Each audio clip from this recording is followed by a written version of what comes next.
Good morning. It's 6:03 on the 8th of March, and you're listening to Delightful at Dawn with me, Paula Dashing. And me, Michael Clown. Well, it's a bit of a gloomy morning here in Taunton, but we hope to brighten things up with today's programme. Very gloomy, Paula. A far cry from where you've been of recent, judging by your glowing complexion. Thank you, Michael. I have actually just returned from the beautiful Isle of Malta. Malta!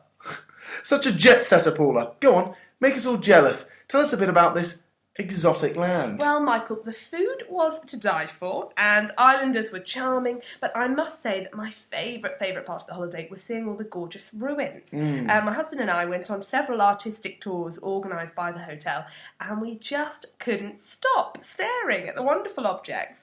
They don't make it like that anymore. Well, Paula, we've got some more art on today's programme, haven't we? We certainly do, Michael, although this art, if you want to call it that, is of a slightly freakier nature.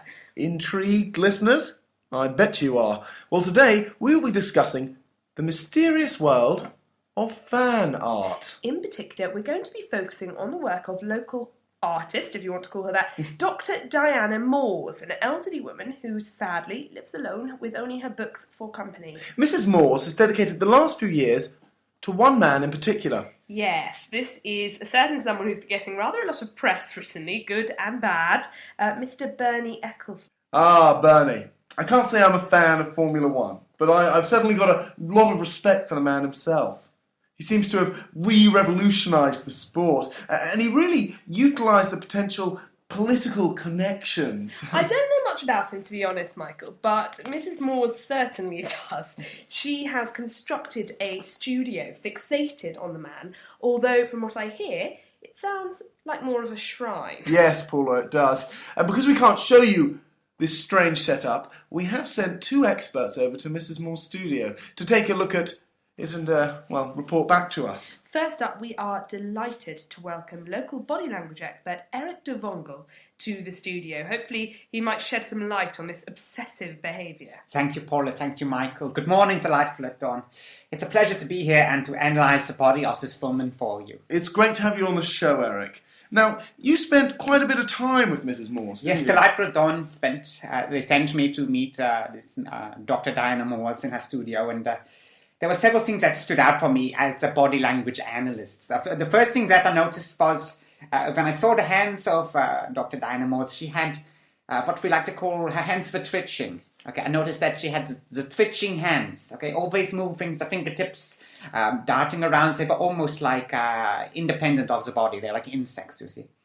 Now, in the business of body language analysis, we recognize this as a symptom, sometimes in women, of paternal abandonment. It's a colloquial, it's the daddy issues. Now, the things you see are always looking for the daddy, holding the hands of the daddy, but they cannot find them. Yeah, where is the daddy? Where is the daddy with the hands? Secondly, the second thing that I noticed were her eyes. Her eyes are very important parts of the body, Paula and Michael, and the listeners at home. They were always darting around the place. I don't know if she felt awkward, and perhaps it is too early to analyze this, but this can sometimes be a sign of someone who is sex-crazed and always on the lookout for the next target. I'm sorry that it is early, Taunton, but this is my analysis. Another thing that the listeners should be aware of is that she was wearing glasses when I met her, but I suspect whether or not she's aware of this could actually be a disguise or distraction. Oh, no, I wear glasses too. I hope that doesn't mean I'm sex-crazed. Now, Paula, it does not always mean that. I can see that your eyes are very still. Phew. Back to the subject. So the most striking thing about Diana was perhaps the clothes. Not exactly the choice of clothes, but how they are worn. You see, how she puts them on. This is very important to any analysis. They can reveal a lot. And Diana's clothes they were like a window into her disturbed soul. I noticed that her buttons on her top, they were extremely worn, indicating perhaps an obsessive-compulsive disorder or what we call OCD. Yeah, she's always doing up the buttons, doing up, doing down. It is as if she's trying to recreate an early childhood memory, a memory from her early childhood. She is wanting to be dressed again. Oh dear, she does sound unhappy, Well, Eric. Michael, I am afraid to say that yes, my overall analysis of Diana is not the happiest. I find that she is someone who harbors deep, potentially dangerous, erotic feelings for this man, this Bernie Eccleston. And these may stem from feeling abandoned as a child by her father. Her father abandoned her. Her father was completely obsessed by his car, perhaps. And here we have the connection, the Bernie Eccleston man, he comes into play here. She has fallen in love with a father figure and love rival all in one. It is, I'm afraid, a very common case in my field. Well, Eric, that's a very, very stout assessment. Thank you. And a very sad story. Now, our second guest today comes all the way from London. Simon Creed has been a big player in the London art scene since the early 90s, writing many celebrated reviews for the international art magazines and a long-term member of the Chelsea Art Club. Welcome, Simon. Thank you. Thank you for having me. Simon, you spent the morning with Diana's studio. What did you make of her art? Well, I think the most important thing for listeners to know is that studio is certainly an overstatement. I had to spend 2 minutes in her twee little sitting room to realise that the work was, I'm afraid, absolute tosh. Strong words, Simon. Well, there's no room for niceties in the art world, I'm afraid, Michael. Brutality and candour are what's needed if London is to regain an iota of the reputation it held in the early, mid and late 90s. Work like this tiresome faux naivety, masquerading as something more intelligent, should remain in the West Country, as far as I'm concerned. It simply has no place in the contemporary art scene. The little quirky drawings that crudely scatter the walls. To me, they resemble the work of a female illustration student at a mediocre polytechnic. Any polytechnic. And this idea of Eccleston being reduced to his glasses, it's transparent. She simply can't draw faces. I was rather shocked that someone with an academic background would be producing something so reactionary. What is it that you think she's reacting against, Simon? Well, Paula, she's reacting against absolutely nothing. And that, Taunton, that stagnant complacency smacks of the slow and dismal death of the art world. People like her should stick to painting watercolours of the mousehole cat. Why do they insist on attempting to ingratiate themselves into the contemporary art scene? It's beyond me. I mean, she probably doesn't even know what the Turner Prize is. The Turner Prize. I must admit, Simon, I'm not sure how much I like a lot of the work in the Turner Prize.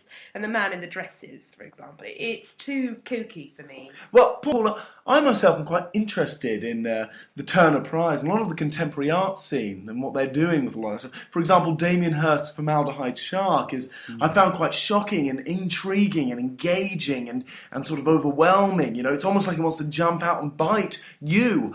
I really enjoyed it. And, you know, I also like a lot of those white galleries. It's also contemporary and modern. Anyway, I'm rambling again. Simon, thank you so much for coming down. We're running out of time on the show program. Let's welcome to the studio Dr. Diana Moores. Good morning, Diana. We've had some pretty strong reactions to your art today. Well, that's always encouraging, Paula. I'd rather my work generated interest than just went under the radar. Yes. I must ask, Diana, what did make you so obsessed by Bernie Eccleston? Well, I'd say that obsession is the wrong word. But his face does appear on almost all of your works. Yes, because sadly we still live in a society where the sexes are unequal. And if a person in a position of power makes sexist statements, then I want to address that. And perhaps the best way of doing this is one man at a time. It does sound a bit self-defeating, does it not, Diana? If I can briefly interrupt. Please. This masochistic behaviour, this public self-flagellation is another clear symptom of paternal abandonment. Very clear. I had a very good relationship with my father, actually. Tell me, Diana, did your father spend a lot of time with his car? We didn't have a car. I find that hard to believe. Oh dear, it's rather too early in the morning for tension. Let's move on to some of the Twitters we've been receiving from our online listeners. Good idea, Paula. Now, Clarkson Fan 7 says, I've looked at your website and it's all really creepy. What's the point? It is actually my intention to unsettle the audience and to make them question the oppressive nature of the domestic setting that's so often imposed upon women when taken out of context. But Diana, surely the point of art is to make beautiful things that people enjoy looking at. It's quite a loaded question, Paula.